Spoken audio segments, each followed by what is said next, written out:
Mthobisi, ngiyacela ngane yakwethu, ngiyacela mkhawa wami mfowethu, ngiyathembisa ngizoba khona emcimbini wakho yi-24.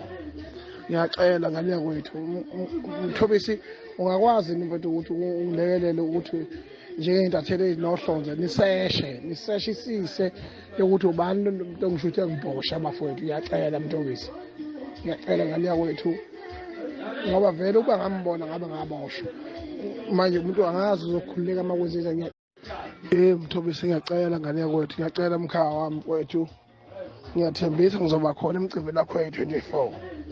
Ngiyacela ngane yakwethu Mthobisi, ungakwazi mfowethu ukuthi ungilekelele ukuthi njengey'ntatheli ezinohlonze niseshe isise yokuthi ubani lo ngishuthe ngibhosha bafowethu. Ngiyacela Mthobisi, ngiyacela ngane yakwethu, ngoba vele ukuba ngambona ngabe ngaboshwa manje umuntu angazi uzokhululeka uma kwenzenza. Ngiyacela mfowethu, nina neskili, nina mhlawumbe noma niqamba namanga lithi hayi khululeka, ichunu lijabule ngokubonakala libhosha mhlawumbe bese lithi nizokhipha umklomelo.